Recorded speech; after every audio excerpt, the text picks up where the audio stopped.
Remaining inward, we'll listen to these words from Affirmations for Self-Healing by Swami Kriyananda.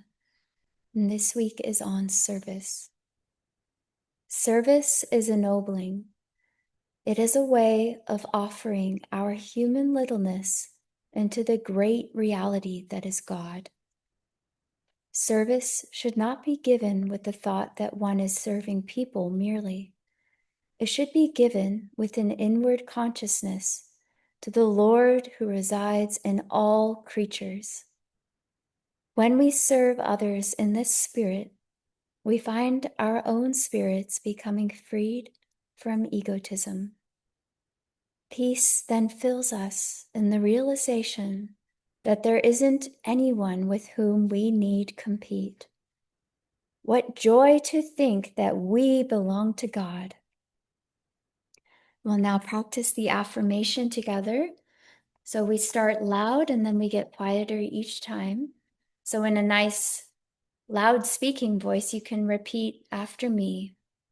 I will serve God. I will serve God Through others. through others And by my service to Him. and by my service to Him. Release the hold. Release the hold The ego has on me. the ego has on me. I am free in God. I am free in God. In God, I am free. In God, I am free. And now a bit softer in a speaking voice. I will serve God. I will serve God Through others. through others. And by my service to Him. By my service to Him. Release the hold. Release the hold The ego has on me. the ego has on me. I am free in God. I am free in God. In God, I am free. In God, I am free. And now in a whisper, I will serve God through others. And by my service to Him, release the hold the ego has on me. I am free in God. In God, I am free. And now let's mentally repeat this affirmation, just concentrating at the point between the eyebrows where our soul resides, and silently repeat, I will serve God through others, and by my service to Him, release the hold the ego has on me. I am free in God. In God, I am free. And listening to this prayer now, feeling these words within your heart. All that I do, Lord, I do for love of Thee. Accept the flowers of my service to Thee as I place them on Thy altar of omnipresence. Om. Thank you for everyone's wonderful participation in that. And now we do, it's a weekly reading from Rays of the One Light, Commentaries on the Bible and the Bhagavad Gita. And this week is 19, yes, The Secret of Right Action. You checking? I just double check, but yeah. We bookmarked it, but Yeah. Okay. Truth is one and eternal. Realize oneness with it in your deathless self within. The following commentary is based on the teachings of Paramhansa Yogananda. One of the most famous stories in the Gospels is that of Martha and Mary.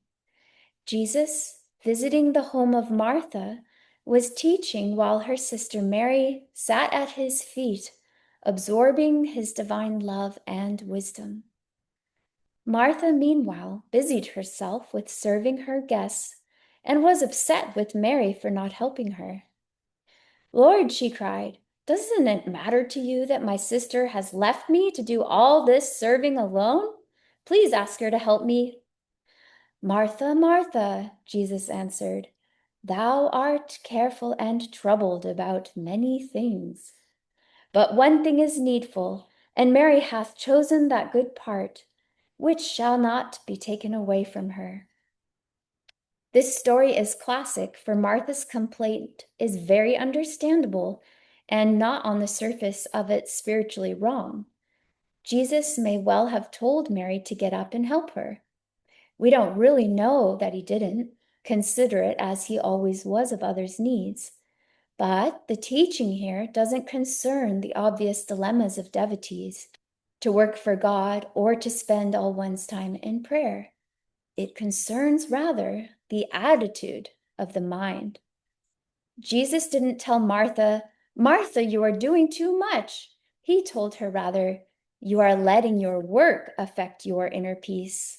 That was the contrast, not work versus contemplation, but restless preoccupation versus peaceful absorption under all circumstances. As it says in the Bhagavad Gita, the second chapter, actions performed under the influence of desire are greatly inferior to those which are guided by wisdom. Happiness eludes people when they act from self-interest. Seek shelter, therefore, in the equanimity of wisdom. Thus, through Holy Scripture, God has spoken to mankind. Oh, oh, Oh,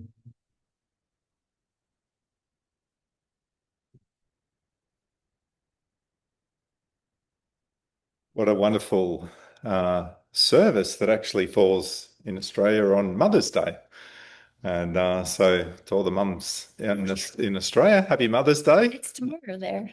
Yeah, it is tomorrow there, Sunday. So happy Mother's Day, and what a joy and what a beautiful expression and service this week on the right action. And really, we're doing it to serve Divine Mother.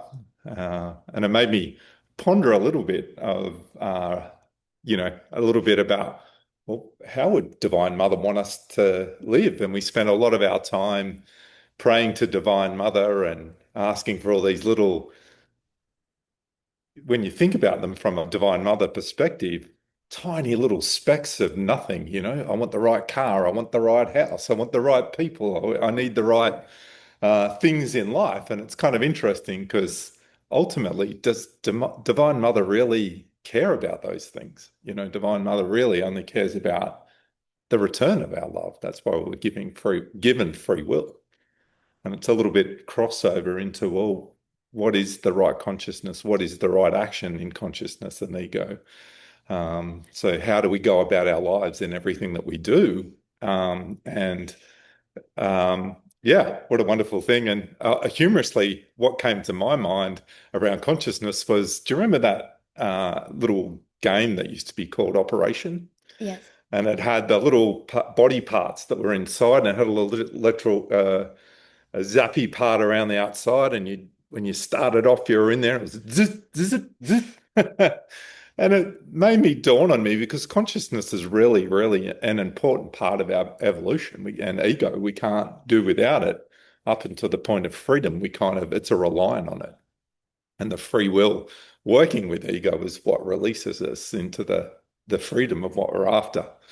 And so if you think about consciousness, another humorous thought came into mind was the old Simpsons, Homer Simpson, where he keeps going back in to get the donut or whatever it is, and he keeps getting zapped. It's dope, and back in. And that's that animal consciousness that we've evolved from. And we all know now with science that there's consciousness in everything. There's consciousness in water. The Buddhists believe if you put water beside your bed and you offer your thoughts before you go to sleep, that the water takes on that consciousness. And then you can wake up free of those consciousness. And we know that there's consciousness in plants. Reading Autobiography of a Yogi, there's a spectrum of science behind this consciousness that's in everything. But how do we evolve? You know, if you read a scientist that comes out, well, the bees out there to pollinate, and that's their sole job. And then you got to start wondering, well, does that bee fly around and actually just do that? That's their sole purpose in life, and then they pass on. Well, you know, that's that balance of where it is. But that evolution of our own consciousness is kind of an interesting one because it starts when we start being aware of our consciousness. We're in this delusion for a long time until really we're sick of suffering. And that's the duality of life, isn't it? You know, we're in it. We think I. That's our consciousness. We think that ice cream brings me joy. We think that the sunrise brings me joy. We think that all these things bring me joy, or that thing brings me sorrow, conversely. And that's a real I consciousness. And so why we're being given free will around this consciousness is that we have the chance to move away from I into unity. So that means whatever I think about affects other people. And then eventually you move into the consciousness of what we all think about creates the consciousness of where we sit. And that is why we have the duality of life, because if it was all roses, we'd all be sitting pretty and we'd all be connecting with God. But we need that awareness to wake us up from that consciousness, from the ground root solidity all the way through to freedom. We're evolving with that consciousness. And you know, it's kind of even a little bit like we did today. There's a wonderful group together today that worked hard in the beautiful Hawaiian countryside with rocks and built the foundations of the new temple that's going in here. And the interesting part about that is it's bricks and mortar. So if we think about the work that goes into bricks and mortar, it's building something that's going to be beautiful. But by itself, it does nothing, does it? So the foundations of what we have really don't mean anything.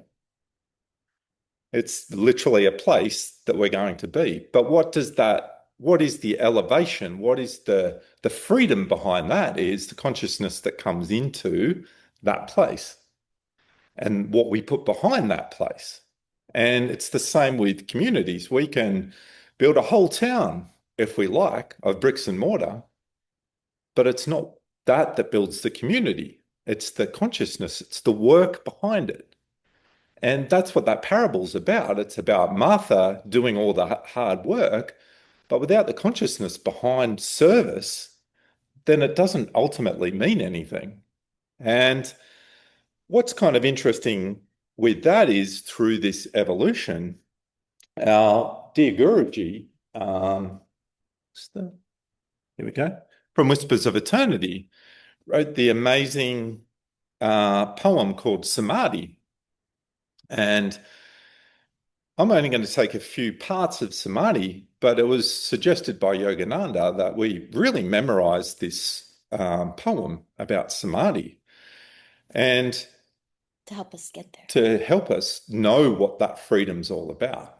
So, being that we're talking about ego and consciousness, I thought I'd just take the I parts out of Samadhi, which is kind of an interesting thing. And you'll start seeing the evolution of the I. And at first, the first I that comes up is, I live without the cosmic shadow, separateness. You think about the shadow is that delusion, the shade that's over us. I live without the cosmic shadow. Then we move to the next I that is in this poem, and it's ever present, all flowing, I, everywhere. So it's recognizing I everywhere, and that could be taken from that egoic place or part of it. But you're starting to recognize that there's lots of I's out there, I everywhere. But if we live in our consciousness, we're still in this separate phase. We're in this separate part of what's happening. We move to the next I, which is I swallowed transmuted all. We start recognizing that we are one with all. That little ego is actually a part of the greater consciousness. And I'll keep going. The next one is, thou art I am thou. Again, it's moving into the consciousness of I and thou are one. Thou and I am thou. And that is, I believe I've captured all the I's in here. Oh, then the last one, second last, the last three lines, eternity and I, one united ray, a tiny bubble of laughter. I am become the sea of mirth itself. So it's such an amazing journey of the ego when you read this poem and subtly take out that level of consciousness. And, what does that mean? What is the right consciousness? And that right consciousness is putting the energy behind it and recognizing that all that we do is a part of the greater scheme of things, but it's the consciousness that we put in, not doing it for the I, not taking it away from the I, and it's working. And again, it was a beautiful example this morning. We had a group of extremely varied talent in this, but again, everyone shuffled until we worked out this beautiful balance of working. And then the minute we did that, everything started to flow nicely and we sort of started to achieving. And that is that living in the right moment of what's happening. It's taking away the I and working out what's happening for the greater good. And then ultimately recognizing that the I in everyone is united. And so ultimately, the right attitude is remember God first in all things. And it's kind of simply put, but sort of sums it up. I'll say that again. Remember God first in all things that we do. Hmm. Thank you, Nara. One of the stories that comes to my mind when we think about service and our attitude of service is this really sweet story where Yogananda was helping a devotee understand this concept from deep within themselves. And this devotee was busy. They were doing kitchen cleanup, preparation. They were chasing after Yogananda, cleaning little things that came up as he served the ashram. And this was at Mount Washington, I believe. And then this woman said that she wanted to have more time to meditate. And he said, okay. And then he gave her more to do in the kitchen. And he gave her more time to be cleaning up after people and other devotees. And she just couldn't believe it. And she said, Master, I want to have more time to meditate. And he said, okay, good. And then he gave her more to do in the kitchen and elsewhere. And she started to contemplate, why? Why did Master do this? What is happening? Like what is this all about? And that's the important moment, right? When the devotee understands that there's a lesson and that they need to absorb that lesson. And so she thought about it, and it occurred to her of this story, this exact story of Martha and Mary, and the point that Jesus was making. It's your attitude, dear, not the what you are doing, it's the how you're doing it. And is it with love? Is it with devotion? Is it with the presence of God? Or is it just that restlessness? And I think that especially in this age of energy, this is a really important teaching of Yogananda, because he said that he brought these exercises of energization, of Kriya Yoga, Hongsa, all of these techniques of Om, listening to the sound of Om, all the chanting that we have, even Gayatri mantra that we do, japa, all of these things, we have to remember the lesson to bring them into our day, because everything that we do has a ripple effect. And one of the things that Swamiji said in the beginning of the Ananda Yoga book was every movement do it with the grace of God. And I thought that was so beautiful. And there are these women that sometimes I would teach chair yoga to. And, it doesn't movement can be in any way, right? It's even in the breath we take, it's in the butterflies, it's in the way the doggies come and wag their tails, and they're so completely in the moment, full of joy, and the butterfly is full of upliftment and beauty, and it's completely present. But whatever it is, we don't realize what it is doing in the world because we are all connected. And I think Samadhi, that was a really excellent poem to bring into today. Because union, as Swamiji said, the path is actually quite simple. It's meditation, one-pointed concentration on the divine, and service, which is forgetfulness of the little self into the greater unity consciousness that we are all one and that God is in each soul manifests as creation, whatever, form a being might be in that evolution.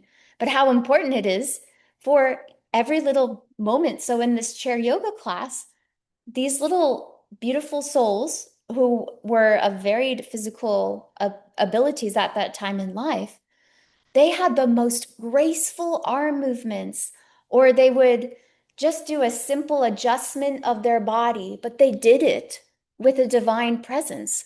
They infused that moment with that grace, that feeling of grace. And I think that is a part of what he was saying is you can be doing good works outwardly, but where are you on the inside? So if you're cooking, we all know the stories of when Swamiji would try the food that someone had made, he could tell if they had made the food with Om. And I have a really sweet story from when I was living at Ananda Village. I love experimenting. So if I read a story and I hear that this works on our path, I go and I try it. So I made Rice Krispie treats for anyone who knows about those. Their vegan kind was vegan marshmallows. Yes, and butter. And you melt it in with the Rice Krispie and it makes a giant mess that's really hard to clean up later. But anyway, I did it chanting Om and I mixed it. I used my very clean hands, put as much love as I could into these Rice Krispie treats and brought them to a little Christmas party at Crystal Hermitage when they do. It's like an event where all the Sangha groups of the office at the village, they come together, everybody's brings something. And I saw Jyotish and I was watching and he kept going back to get these Rice Krispie treats. And at the end of the party, he said, "Can I take these home?" And he did. He brought them home. And so he didn't know that I'd made them or anything. Tried to stay out of it, right? But I was watching the effect of consciousness on things we do.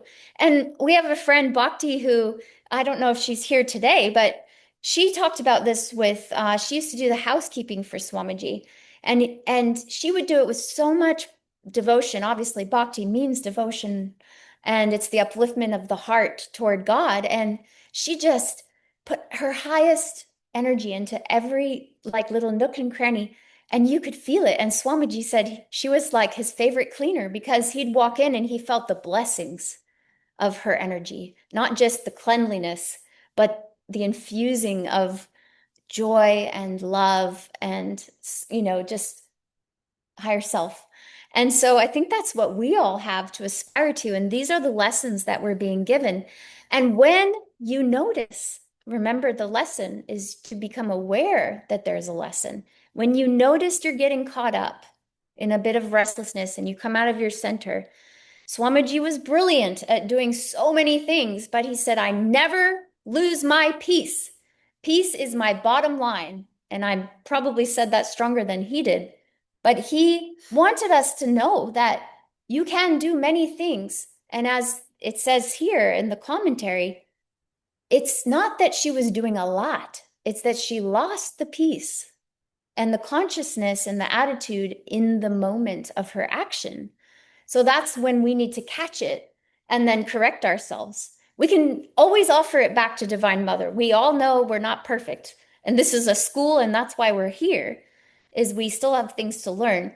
But, even just turning on a smile or reminding yourself to sing a chant or bringing yourself into the, if you're a feeling person, just feeling your body and your feet on the ground and every step you take, just consciously be mindful and present. And so that is, I think, something we can all do as we go about our weekend, our week, whatever it is. Just, bring that into your homework for what can I do? Something more consciously, more attuned with that right attitude so that I can be a butterfly effect of some more love in the world, a little more healing in the world, a little more joy and peace and harmony, which we all know we need. So that's the goal for all of us, is to be a part of that divine joy and share it with others. Hmm. Yes, even with the gecko. And we have a song from the choirs singing online at the moment, although could have people in person eventually. So this is What is Love?